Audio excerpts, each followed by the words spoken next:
राधे राधे, हरे कृष्णा। कैसे हो आप सब लोग? आशा करती हूँ आप सभी परम मंगल में होगे, स्वस्थ होगे, अच्छे होगे। आषाढ़ का पावन पवित्र महीना चल रहा है। आज की वीडियो में हम लोग जानेंगे आषाढ़ के महीने में क्या करें, क्या ना करें, क्या खाएं, क्या ना खाएं, किस देवता की पूजा अर्चना वंदना हमको अपार धन संपदा वैभव यश मान सम्मान प्रतिष्ठा दिला सकती है। अगर आप भी सरकारी नौकरी की सोच रहे हैं तो आषाढ़ का महीना आपके लिए बहुत ज्यादा सर्वोत्तम होने वाला है। अगर आपके मन में भी ये ख्याल आता काश समाज में मेरी भी मान सम्मान प्रतिष्ठा होती, मैं जितना करती हूँ लोगों के लिए उतना मुझे नहीं मिलता, तो आषाढ़ का महीना बहुत इंपॉर्टेंट होने वाला है।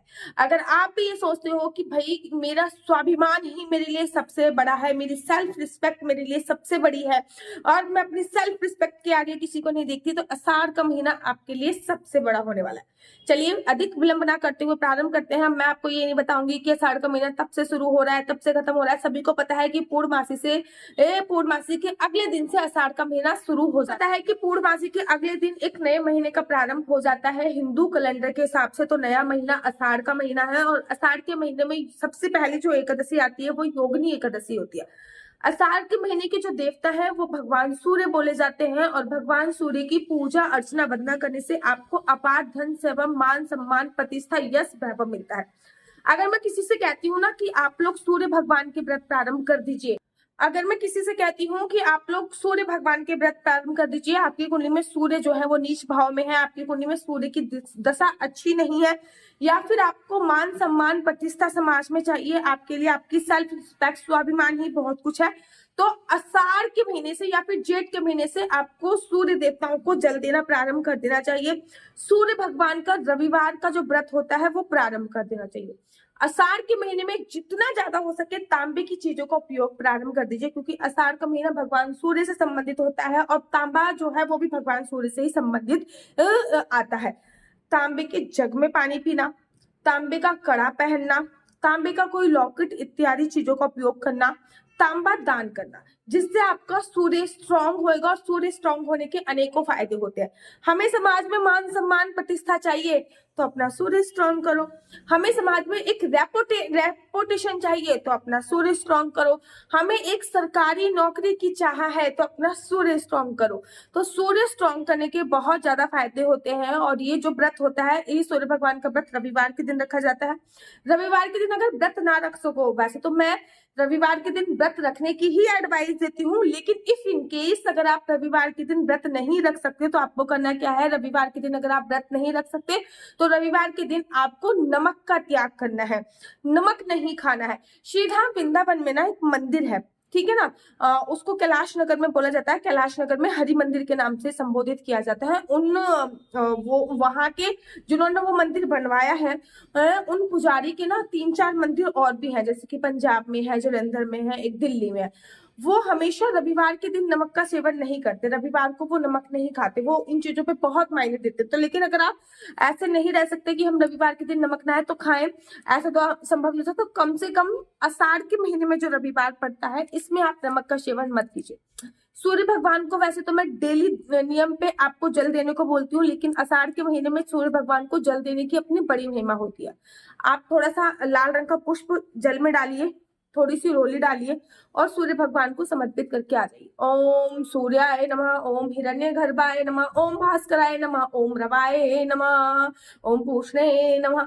तो सूर्य भगवान के मंत्रों का जाप करते हुए आप सूर्य भगवान जी को जल दीजिए। अच्छा, 1-2 चीजें मेरे कहने पे और भी कीजिएगा। नंबर पहला इंपॉर्टेंट है, वैसे तो सूर्य भगवान को जल देने की अपनी बड़ी महिमा है, लेकिन जल देने के साथ साथ सूर्य भगवान की परिक्रमा का भी बड़ा विशेष महत्व होता है।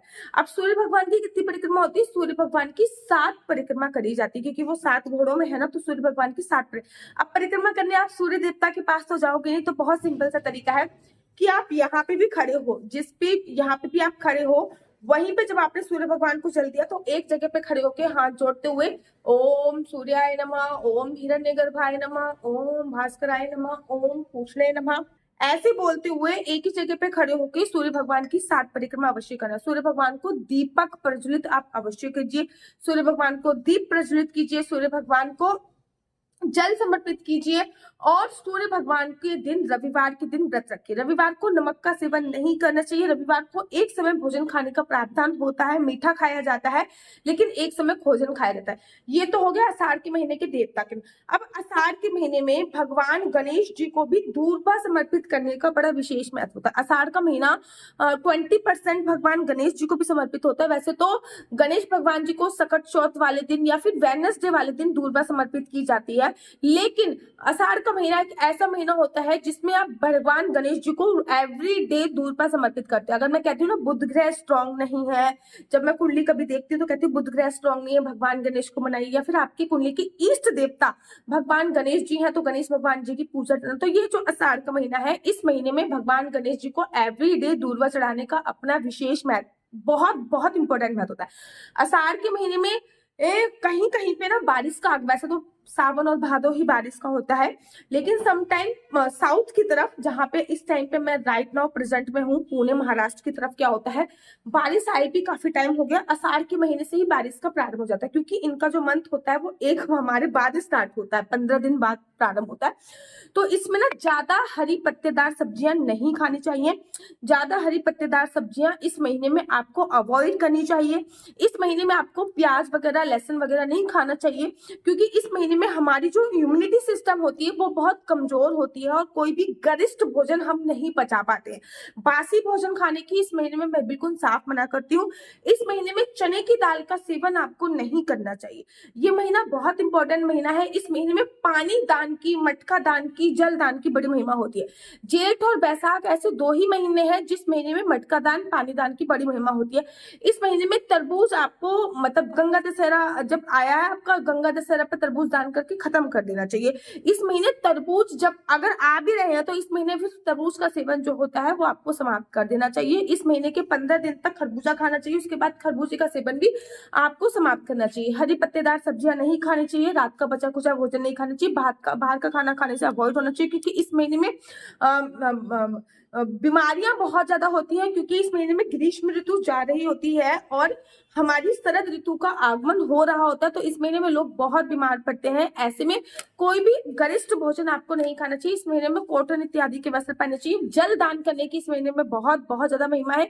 इस महीने में अगर हो सके तो चाय का दान आप अवश्य कीजिए। चाय के दान की भी बहुत बड़ी महिमा है, क्योंकि इस महीने में चाय के दान से आपका राहु ग्रह स्ट्रांग होता है। इस महीने में काले और नीले रंग के कपड़े पहनने की मनाही होती है, क्योंकि इस महीने में गर्मी जो होती है वो चिपचिपी वाली ये होनी प्रारंभ हो जाती है। तो आषाढ़ का महीना भगवान गणेश जी को और सूर्य भगवान जी को डेडिकेट होता है। तो सूर्य भगवान की पूजा अर्चना वंदना और गणेश भगवान जी की पूजा अर्चना वंदना इस महीने में जरूर कीजिए। इस महीने में 2 एकादशी आती है। पहली एकादशी योगिनी एकादशी होती है, और जिस योगिनी एकादशी का व्रत रखने से किसी भी प्रकार की योनि से आपको मुक्ति मिल जाती है। कहते हैं 84 लाख योनियों में भुगतना पड़ेगा, तो उस 84 लाख योनियों में आपको भुगतना नहीं पड़ता, आपकी मुक्ति हो जाती है। मेरा नंबर आपको नीचे स्क्रीन पे दिख रहा होगा। मेरा नंबर है 492-20-25-65। I repeat again, 492-20-25-65। आपका बच्चा जॉब करेगा या बिजनेस करेगा? बिजनेस करेगा तो किस फील्ड में बिजनेस करेगा? जॉब करेगा तो किस सेक्टर में जॉब करेगा? क्या है आपके बच्चे का लकी नंबर? क्या है आपके बच्चे का लकी कलर? क्या कुंडली में राजयोग है या नहीं है? कुंडली में शादी का योग कब है? संतान प्राप्ति का योग कब है? अगर आपकी शादीशुदा जिंदगी बहुत अच्छी नहीं चल रही तो भी आप इस नंबर पर संपर्क करके मुझसे कुंडली दिखवा सकते हैं। याद रखिए, कुंडली देखना बिल्कुल भी फ्री नहीं है। कुंडली देखने के थोड़े से चार्जेस है, और इस नंबर पे मुझसे किसी भी प्रकार से कोई भी क्वेश्चन आंसर पूछने के लिए फोन मत कीजिएगा। ये नंबर केवल और केवल मैंने कुंडली दिखाने के लिए ही दिया हुआ है। अगर आप राधे वृंदावन धाम से दोबारा से इतना सारा सामान हमारे पास आ चुका है। इस बार सामान की खासियत ये है कि हमने ना लैब टेस्ट कराया था। वैसे तो हमें पूरा यकीन था, क्योंकि पहले हमने एक पीसों का लैब टेस्ट कराया हुआ था। इस बार हमने बड़े सारी चीजों का लैब टेस्ट कराया। फॉर एग्जाम्पल, जितने भी मुखी रुद्राक्ष हैं इन सबका लैब टेस्ट होकर हमारे पास आ चुका है। ये देखिए, ये 2 मुखी रुद्राक्ष हैं, सबका लैब टेस्ट होकर हमारे पास आ चुका है। ये देखिए, ये 8 मुखी रुद्राक्ष है, सबका लैब टेस्ट होकर हमारे पास with x-ray with lab test. तो ये 2 मुखी से लेकर 10 मुखी रुद्राक्ष तक का सबका लैब टेस्ट हमने कराया। उसके बाद हमने मालाओं का भी लैब टेस्ट कराया कि भैया ओरिजिनल है कि नहीं है। लैब टेस्ट कराने में पैसा तो बहुत लगता है, लेकिन अगर आप लोगों को लैब टेस्ट की माला चाहिए तो अब आपके पास वो भी अवेलेबल होगी। तो ये लैब टेस्ट की माला है, ये जपने वाली लैब टेस्ट की माला है, इसका भी लैब टेस्ट कराया कि 100% ओरिजिनल। सीख रुद्राक्ष की माला, इसका भी लैब टेस्ट कराया है। और ये बताओ किस काम आती है, मुझे तो पता है, आपको पता है तो मुझे कमेंट्स करके बताओ। अगर आपको मेरी वीडियो अच्छी लगती है तो आप अपना यूट्यूब चैनल हरी बोल को लाइक शेयर सब्सक्राइब करना बिल्कुल भी मत भूलिए। तब तक के लिए मुझे दीजिए इजाजत। राधे राधे, हरे कृष्णा, हरि बोल।